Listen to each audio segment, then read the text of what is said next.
نمازی کے آگے سے گزرنے کا گناہ۔ رسول اللہ صلی اللہ علیہ وسلم نے فرمایا، اگر نمازی کے سامنے سے گزرنے والے کو گزرنے کی سزا معلوم ہو جائے تو اسے ایک قدم آگے بڑھنے کی بجائے 40 دن، ماہ یا سال تک وہیں کھڑے رہنا پسند ہو۔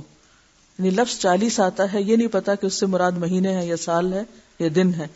یعنی ایک شخص کو 40 دن، اب سب سے کم اس میں کیا ہے دن، اگر ہم منیمم بھی لگائیں یا اگر اس سے بھی کم ہم گھنٹے پہ آ جائیں مثلا یا منٹ پہ بھی آ جائیں تو ہمارے لیے تو 1 منٹ کھڑا ہونا بھی بہت بھاری ہے۔ تو فرمایا کہ اگر پتہ چل جائے کہ نمازی کے آگے سے گزرنے کی سزا کتنی سخت ہے تو انسان 40 یعنی دن یا مہینے یا سال یا گھنٹے کھڑا رہے، انتظار کرے جب تک کہ نمازی نماز ختم کر لے، لیکن آگے سے نہ گزرے۔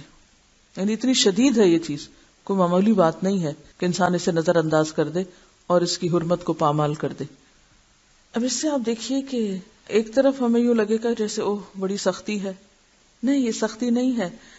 ذرا سوچئے کہ اللہ تعالی نماز پڑھنے والے کی نماز کی کس قدر قدردانی اور حفاظت فرما رہے ہیں، کتنی شان ہے اس کی، جو اپنے رب سے ہم کلام ہوتا ہے، اپنے رب کے آگے جھکتا ہے، کہ اس کو ڈسٹرب کرنے والا اتنی سخت سزا کا مستحق ہے کہ کوئی اس کو ڈسٹرب نہ کرے۔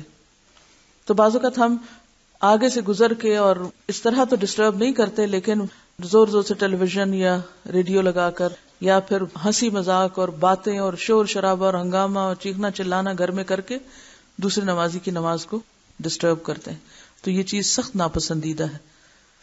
اور بعض لوگ تو محض ایک دوسرے کو یہ کہہ کے دیکھو نماز پڑھا، چپ کر جاؤ، چپ کرو نماز ہو رہی ہے، نماز ہو رہی، چپ کرو نماز ہو رہی، یہی کہہ کے نماز ڈسٹرب کرتے رہتے ہیں دوسروں کی۔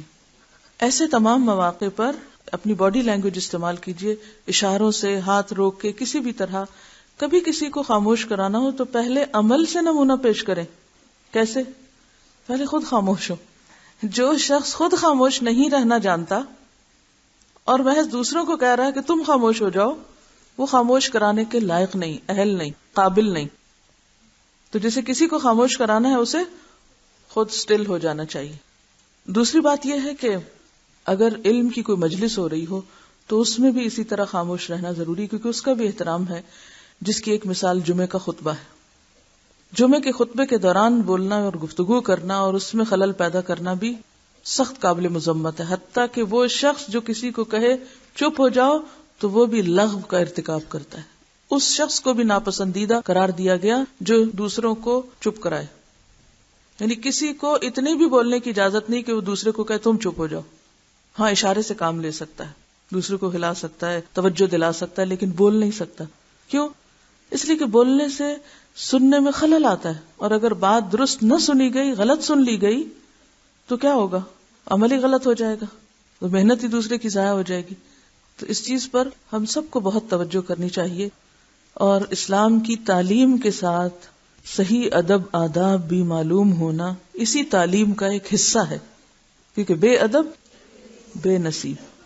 تو یہاں یہ نماز کا ادب ہے، سترہ کیا ہے؟ نماز کا ادب ہے۔ نمازی کی نماز میں خشوع کے لیے ایک مؤثر چیز ہے یا مددگار چیز ہے، کیونکہ نماز میں خشوع مطلوب ہے۔ نماز محض اٹھک بیٹھک کا نام نہیں۔ قد افلح المؤمنون الذین هم فی صلاتهم خاشعون۔ صرف نماز پڑھنا کافی نہیں، یقیناً فلاح پا گئے وہ مومن جو اپنی نمازوں میں خشوع اختیار کرتے ہیں۔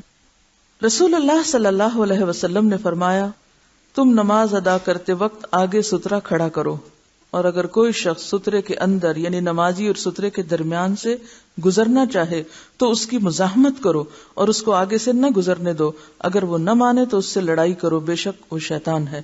یعنی ہاتھ سے روکو اس کو، لڑائی کرنے سے مراد اسے بولنا نہیں شروع کر دینا، مراد اس سے یہ کہ پھر اس کو روکنا ہے۔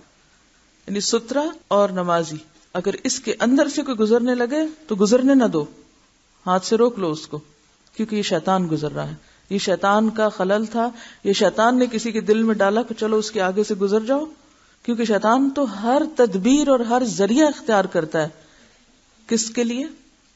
انسان کی نماز کو بیکار کرنے کے لیے، کہ پڑھ کے بھی نہ پڑھی ہوئی ہو، پڑھنے کا بھی کوئی فائدہ نہ ہو، یعنی پڑھی بھی اس نے لیکن پڑھی بھی ایسے جیسے گویا پڑھی ہی نہیں۔ اور جو بہت چھوٹے بچے ہیں، بہت ہی چھوٹے، جن کو ابھی شعور نہیں، ان کو بھی کوشش کرنی چاہیے کہ تھوڑا سا روکیں، لیکن جو بچے بڑے ہو جائیں ان کو تو بیٹھ کے اچھی طرح سمجھانا چاہیے. اور ان کو اگر آپ یہ بتا دیں نا، یہ حدیث سنا دیں، جس عمر کے بچے 4-5 سال کے بہت باتیں سمجھنے لگتے ہیں، تو اگر آپ یہ بات بتا دیں کہ کتنی سخت ممانعت ہے، تو میرا نہیں خیال کہ وہ ناسمجھی کا ثبوت دیں. ایک روایت میں ہے 2 بار تو اس کو ہاتھ سے روکو، اگر نہ رکے تو اس سے ہاتھا پائی سے بھی گریز نہ کیا جائے، نہیں 1-2 لگانی پڑے تو بھی لگا دو، کیونکہ وہ شیطان ہے. نبی صلی اللہ علیہ وسلم سترہ اور اپنے درمیان میں سے کسی چیز کو گزرنے نہ دیتے تھے. ایک دفعہ آپ نماز ادا فرما رہے تھے کہ ایک بکری دوڑتی ہوئی آئی، وہ آپ کے آگے سے گزرنا چاہتی تھی. آپ نے اپنا بطن مبارک دیوار کے ساتھ لگا دیا تو بکری کو سترے کے پیچھے سے گزرنا پڑا. یعنی جو ہی دیکھا کہ بکری آ رہی تو آپ بالکل دیوار کے ساتھ لگ گئے، کیونکہ آپ کے سامنے سترا کیا تھا؟ دیوار. یعنی بکری کو گزرنے نہیں دیا. جس سے پتہ چلتا کہ انسان تو درکنار، بکری کو بھی نہیں گزرنے دینا، کسی جانور کو بھی نہیں گزرنے دینا، لیکن بہت سے لوگ جانوروں سے بھی گئے گزرے ہوتے ہیں.